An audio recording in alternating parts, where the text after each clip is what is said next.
એમણે પૂછ્યું નથી, અમે મને પણ એ બધું જોવે છે, જાણે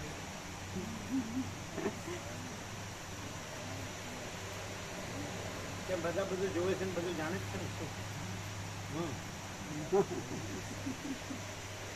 તમને શું લાગે હશે હવે?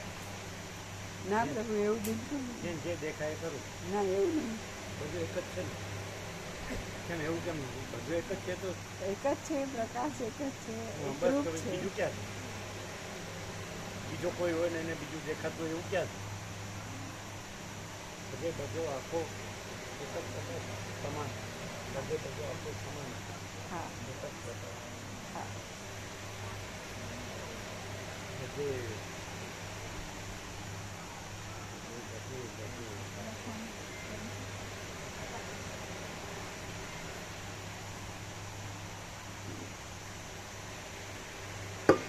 ઓમ બરાબર છે.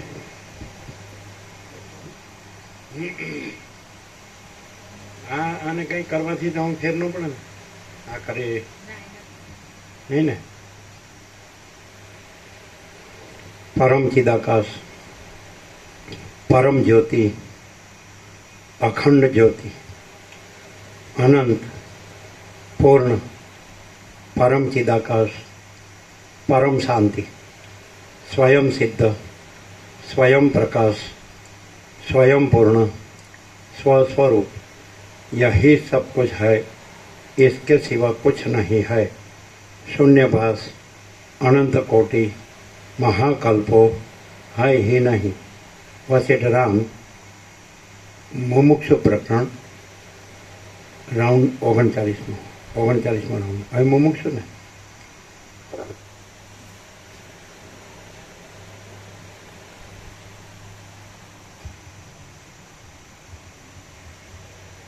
आद्य परब्रह्म सदगुरु देव की जय। ओम श्री परमात्मने नमः। सद्ग्रंथों शिरोमणि श्री योग वासिष्ठ महारामायण मुमुक्षु प्रकरण पाना नंबर 70 सर्ग बीजो।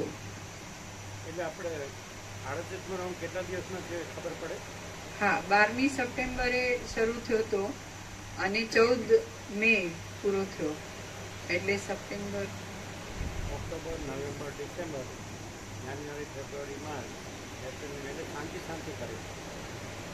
હા બરાબર.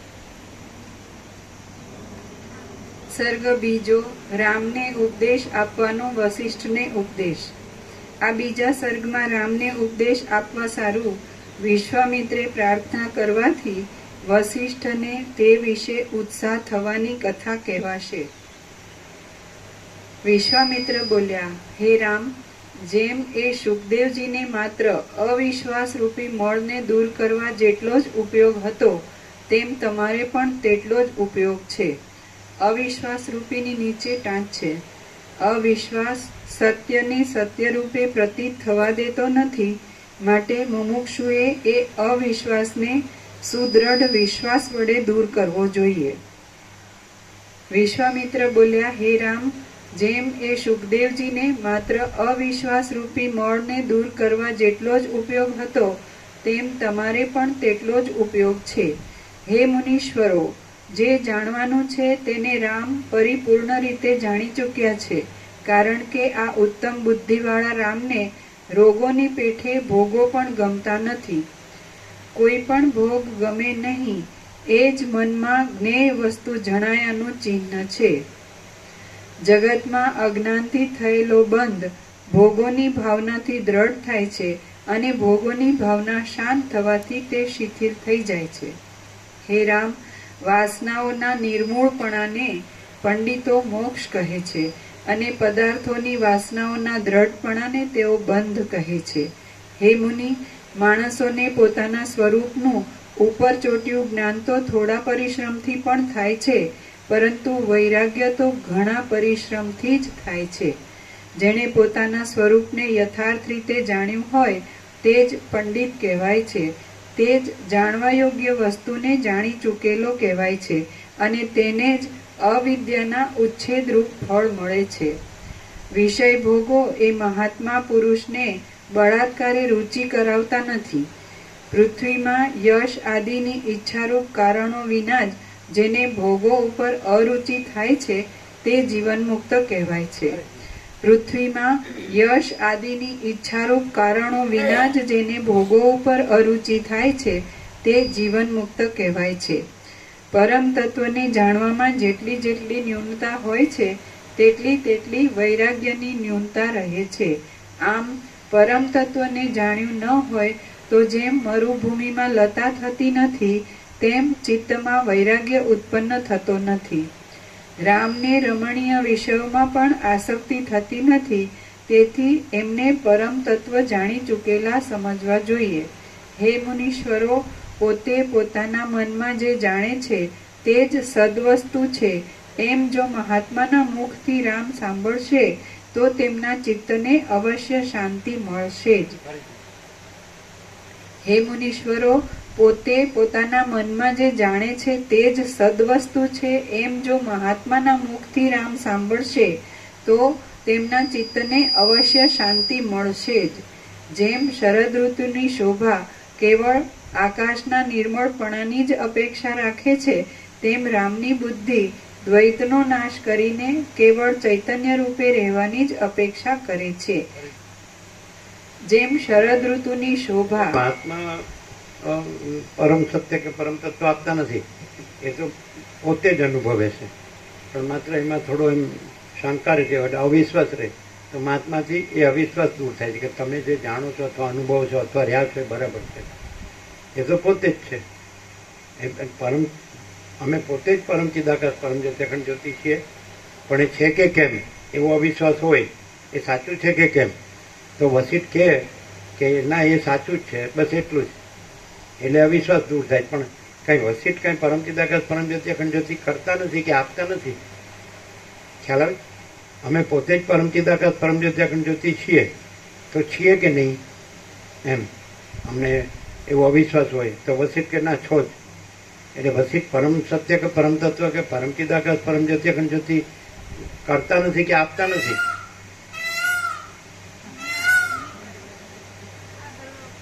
તરત જ ક્યાં છે? બે છે, ગેટ ઉપર છે ને. એટલે આ સાંભળ્યું એટલે એમ રણકા બંધ. અમે પોતે જ પરમ ચિદાકાશ પરમ જ્યોતિ અખંડ જ્યોતિ છીએ, એ વસિષ્ઠ આપતા નથી કે કરતા નથી. પણ અવિશ્વાસ હોય કે એ 100% સત્તારાણી નિસંશય છીએ, અમે પોતે જ પરમ ચિદાકાશ પરમ જ્યોતિ અખંડ જ્યોતિ. એટલે વસિષ્ઠ એમ કે હા છો 100% સત્તારાણી નિસંશય, એટલું જ. એટલે અવિશ્વાસ જ દૂર થાય. એટલે સત્શાસ્ત્ર કે સદગુરુ અમે પોતે જ પરમ ચિદાકાશ પરમ જ્યોતિ અખંડ જ્યોતિ છીએ એ કરતા નથી, આપતા નથી. અમે પોતે જ પરમ ચિદાકાશ પરમ જ્યોતિ અખંડ જ્યોતિ છીએ એવું અમારા પોતામાં જ, અમારા પોતાથી જ અમે જાણીએ છીએ, અનુભવીએ છીએ ને રહ્યા છીએ. તો અમને એમ થાય કે એ 100% સત્તાની નિસંશય છે.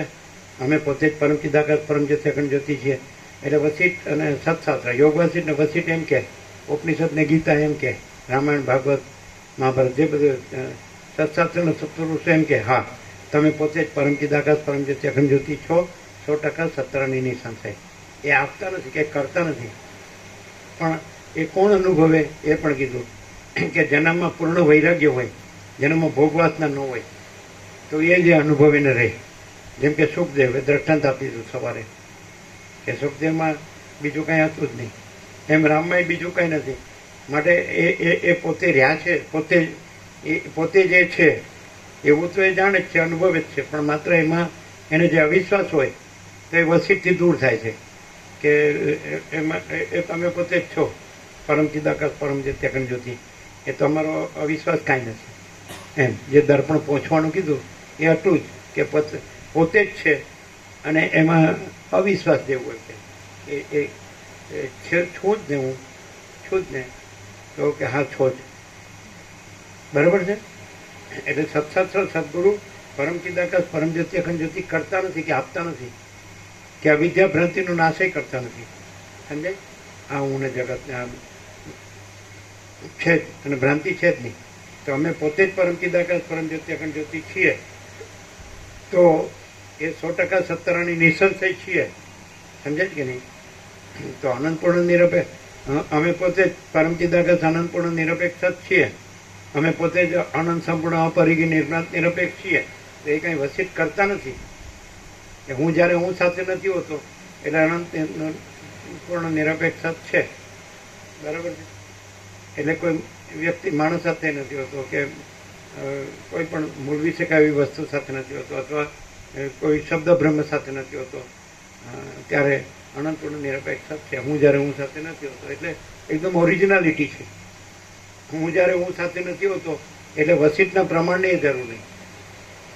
હું હોઉં કે હું આ સુખદેવ છું અને હું પોતાથી પોતામાં જાણું છું કે અનુભવું છું કે હું પોતે જ પરમ ચિદાકાશ પરમ જ્યોતિ અખંડ જ્યોતિ છું અને હું આ સુખદેવ નથી, વ્યાસનો પુત્ર નથી. સમજાય? તો એ તો છે જ નહીં. હું જ્યારે હું સાથે નથી હોતો એટલે વસિષ્ઠની જરૂર જ ન પડે. હું હોય એટલે દ્વૈત હોય કે હું વ્યાસનો પુત્ર સુખદેવ પણ છું, પણ મારા જ્ઞાનમાં મારા અનુભવમાં હું આ નથી ને આ જગત નથી અને હું પોતે જ પરમ ચિદાકાશ પરમ જ્યોતિ અખંડ જ્યોતિ છું. તો એ જ્ઞાનને અનુભવ પણ છે, પણ અવિશ્વાસ શેને લીધે છે? હું સુખદેવ છું. કાંઈ તો હું જ્યારે હું સાથે પણ નથી હોતો એટલે અનંતપૂર્ણ નિરપેક્ષમાં તો એ બધાથી નિરપેક્ષ, બધા સત્શાસ્ત્ર સદગુરુ બધાથી નિરપેક્ષ. કારણ કે એ પોતે જ છે. પોતે કઈ રીતે? હું જ્યારે હું સાથે નથી હોતો એટલે અમે પોતે જ પરમ ચિદાકાશ અનંતપૂર્ણ નિરપેક્ષ જ છીએ. અમે પોતે જ અનંત સંપૂર્ણ અપરિગી નિર્ણાત નિરપેક્ષ છીએ. એ તો જો હે સહજ ખ્યાલ આવે. એને અહીં સત્શાસ્ત્ર સદગુરુની જરૂર નથી પડી. એ કઈ રીતે નથી પડી? કારણ કે યોગ આ શાસ્ત્રો સત્શાસ્ત્ર અને સદગુરુ પહેલેથી આ છે પરમ ચિદાકાશ અનંતપૂર્ણ નિરપેક્ષ છે ને. ક્લિયર ને? એટલે આ દ્રષ્ટાંતો કેવા છે કે રામ એવા છે કે હું આ ત્રેતામાં જન્મેલો, અયોધ્યામાં જન્મેલો, દશરથ કૌશલ્ય ત્યાં જન્મેલો અને ચારે પુત્રોમાં જેઠ પુત્ર સૌથી મોટો પુત્ર, આ રાજ્ય ભોગુલક્ષ્મી, આ અયોધ્યા અને આ જગત અને હું અને આ બધું.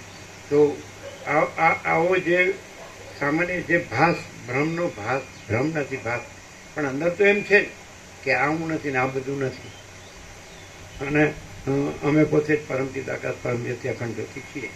સમજે? તો એ અવિશ્વાસ કે થોડું કેમ મને દેખાય છે એ ભ્રમ આવ્યો કે નહીં, અને એમાં મને કાંઈ સાર લાગતો નથી. તો દેખાય છે, સાર લાગતો નથી, કાંઈ જોતું નથી એટલે ભાસનો ભ્રમ નથી એવો પણ છે ને. અને એ તો નથી એવો ભાસનો ભ્રમ છે જ નહીં, ધર્મૂળ મુદ્દલ અને લેશ માત્ર. ક્લિયર થાય? કારણ કે અનંતપૂર્ણ નિરપેક્ષ અને ક્લિયર થાય. ત્યાં એમ છે કે આ મને કેમ દેખાય છે, એમાં મને કાંઈ સાર લાગતો નથી, એમાં મને કાંઈ જોતું નથી, મને મારા પરમપદમાં જ પૂર્ણ વિશ્રાંતિ જોઈએ છે. તો અહીંયા એ કાંઈ છે જ નહીં. હું જ્યારે હું સાથે નથી હોતો એટલે પછી હું નથી એટલે પોતે જ પરમપદ છે. પરમપદ પોતે જ છે. નહીં ખ્યાલ આવે. બીજું તો છે જ નહીં, બીજું થતું નથી, એ તો સ્વરૂપ છોડતું નથી.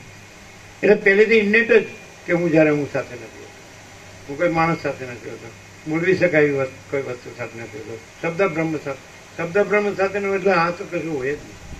શબ્દ બ્રહ્મમાં જ બધું આવે, શાસ્ત્રોનું ગુરુ બધું. પણ એ કોને માટે આવે? જે હું નથી એને માટે આવે. પણ હું જ્યારે હું સાથે નથી હોતો પછી બધા આવી ગયા માણસો અને મૂળવી શકાય એવી વસ્તુને શબ્દ બ્રહ્મ એટલે કશું જ નથી. પણ હું જ્યારે હું સાથે નથી હોતો એટલે અમે પોતે જ પરમથી આકાશ પરમ જ્યોતિ અખંડ જ્યોતિ છીએ. અમે પોતે જ અનંત સંપૂર્ણ પરિગી નિર્માણ નિરપેક્ષ. સમજાય?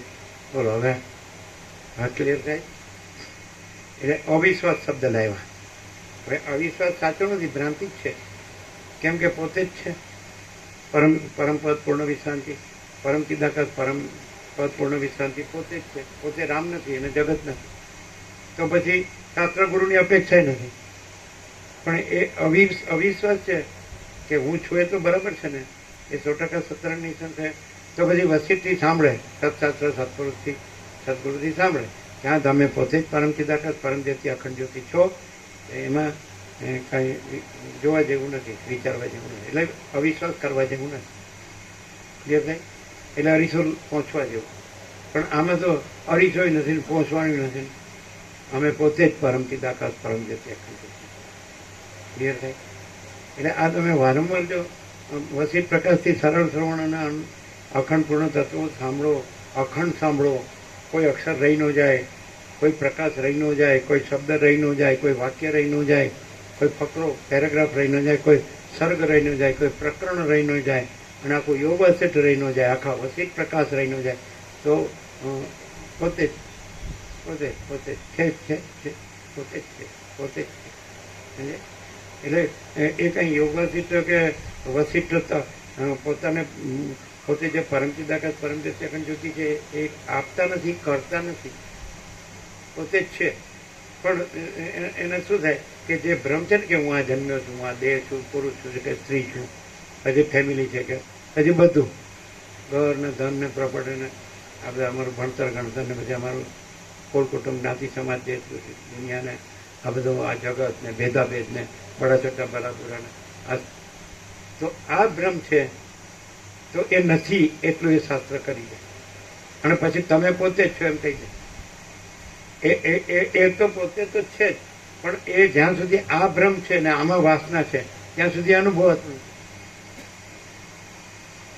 આ સ્ત્રી પુત્ર ઘર ધન માન પ્રોપર્ટી છે બધું સોનું નાન તેમ દેખાદેખી ચડતા ચડતી કોમ્પેરિઝન તો પછી એ અનુભવાય નહીં. ભોગોમાં વાસના હોય ત્યાં સુધી અનુભવાય ને એમ કીધું. તો રામમાં કે સુખદેવમાં ભોગોની વાસના નથી એટલે અનુભવાય છે. પણ અનુભવ છે એ કન્ફર્મ કરે છે વસિષ્ઠથી ને સત્શાસ્ત્રથી. તો કે છો જ તમે પોતે જ છો. કારણ કે ભોગ વાસના કોને ન હોય એમ કીધું વિશ્વામિત્રે કે જેણે જ્ઞેય તત્વને જાણ્યું હોય એનામાં જ ભોગ વાસના ન હોય. અને ભોગ વાસના છે એ જ બતાવે છે એ છે ભ્રાંતિને છે નહીં કાંઈ, પણ એ ભ્રાંતિને લીધે પોતે જ પરમપદ છે અનુભવાતું નથી. અને ભોગ વાસનાની ભ્રાંતિ નથી એટલે પોતે જ પરમપદ છે અનુભવાય છે, છતાંય કન્ફર્મ કરે છે કે ભોગ વાસના ભ્રાંતિ દેખાય જ કેમ કે હું આ રામ છું, કે આ રાજ્ય ભોગો લક્ષ્મી છે, કે દશરથ કૌશલ્યનો પુત્ર છું, કે આ ત્રેતા છે, કે અયોધ્યા છે, કે જગત છે, કે હું હે ને. તો પછી અનુભવ તો છું જ કે આ ખાડું કાંઈ નથી. આ જન્મનો ભ્રમ તો એમાં સંભવે જ નહીં. અનંત હી અનંત હૈ, અનંત મેં અનંત હી હૈ, એમાં જન્મનો ભ્રમ સંભવે જ નહીં. એટલે આ તો કાંઈ છે જ નહીં. તો ખાલી એટલું અવિશ્વાસનું કારણ શું કે ભોગ વાસના નથી પણ ભાસ ભ્રમ. તો ભાસ ભ્રમ આ શાસ્ત્ર શું કરે કે તમે છો એ તો તમને જે અનુભવો છો કે તમે પોતે જ અનુભવો છો કે પોતે જ છો એ સત્ય 100% સત્ય નહીં કરતા. પણ તમે આ નથી એટલે આ ભાસ નથી હું ને જગત. એ તમને જે ભાસને લીધે એવું લાગે, બીજી વાસના તમારામાં નથી કે આ રાજ્ય ભોગો લક્ષ્મી છે કે સમજાય કે નહીં. બીજું તો એનાથી તો તમે ધર્મૂળ મૂળેથી જ મુક્ત છો, ફ્રી છો. તમારે કેટલું રહ્યું કેમ દેખાય છે તો એ કાંઈ દેખાતું નથી. એટલે તમને એકદમ પૂર્ણ પ્રકાશ રહેશો એ છેલ્લે આવે એટલે તમને નહીં દેખાય. પૂર્ણ બોધ કે પૂર્ણ જ્ઞાન કે એવા શબ્દ આવે છે ને, એ જ્યારે તમને પૂર્ણ બોધ થશે તો તમને નહીં દેખાય. નથી ક્લિયર થતું? એટલે તમને દેખાય એ ભ્રમ કાંઈ નથી, એ તમે જાણો છો સાક્ષીપણાથી. તમે સાક્ષી પરમાત્મા છો, એ જ તમે પરમચિદ આકાશ પરમચિદ અખંડ જ્યોતિ, તમારામાં આ છે જ નહીં. નથી ક્લિયર? પણ એ રામને જે જરૂર પડી અમને જરૂર નથી પડી. અમે કોઈને પૂછ્યું નથી કોઈ પણ બાબતે. એ પરમાત્મા વિશે નથી પૂછ્યું અને આ દ્રશ્ય ભ્રાંતિ વિશે નથી પૂછ્યું. એ છે જ નહીં એનું શું, અને પોતે જ છે એનું શું પૂછવાનું, અને જે છે જ નહીં એનું શું પૂછવાનું. અમે પ્રશ્ન ક્યાંથી કર્યો કેમ દેખાય છે, એટલે હાલ્યું બધું. પછી તો ગમે એમ મગજ ફેરવ્યા કરો બે ગુરુ ચેલો, એ અહીં કાંઈ નહીં. આમ ડાયરેક્ટ પરમ શાંતિ છે. ખબર પડે એમ લાગે કે તમારો અભ્યાસ બહુ છે એટલે સારું બોલતા આવડે. તો સાચું સત્ય શું છે પ્રેક્ટિકલી પ્રત્યક્ષમાં? આ ભ્રાંતિ સાપેક્ષ. ભ્રાંતિ સાપેક્ષ પણ પરમ ચિદાકાશ અનંત પૂર્ણ પરમ શાંતિ સ્વયં પ્રકાશે છે. એમાં કોઈ સ્પંદ ભ્રમ જ નથી કે બીજું પોતાના સિવાય બીજો કોઈ ભ્રમ જ નથી કે જેનું નિરસન કરીને એની સાપેક્ષતા એ નિરપેક્ષ સત પણ કહેવું પડે એવું સ્વયં નિરપેક્ષ સત છે. નિરપેક્ષ સત કયો એટલે પછી કેવું પડે ન આવે. હા, એટલે છે જ સ્વયં જ છે એમ. ખબર પડે એકદમ રાજુ પ્રભુ? ના ખબર પડે. સારું થોડું કોકડું પૂછવાય એ પાછું હું લાવે ખબર છે કે પરમાત્મા જ બધું થયા છે. હવે એવું છે નિરપેક્ષ સતમાં સંભવતું જ નથી. એમ જેમ તમે આકાશમાં કાળું ટપકું કલંક કદી સંભળે નહીં, એમ ચિદાકાશમાં અહમરૂપી કાળું ટપકું કલંક કદી સંભળે નહીં. તો ક્લિયરન્સ તો કેટલું બધું આરપાર. પછી આપણે કાળું ટપકું કલંકનો ભ્રમ લાવીએ એટલે એની હારે બધા ભ્રમો આવે. પણ અનંત સ્વચ્છ મહાચિદાકાશ અનંત શાંતિ છે. પછી તો એ કાળો ટપકા કલંકનો ભ્રમ ને એના પાછા બીજા બધા ભ્રમ ના ક્યાં કોઈ શક્ય જ નથી, સંભવ જ નથી. ક્લિયર? તો વારે વારે તમે એવું કેમ લાવો છો પરમાત્માની લીલા પરમાત્મા બધું કરે છે? તો એનો અર્થ એમ કે આ તમે બરોબર વસિત પ્રકારથી સાંભળતા નથી એવું, અથવા ખબર નથી પડતી એવું?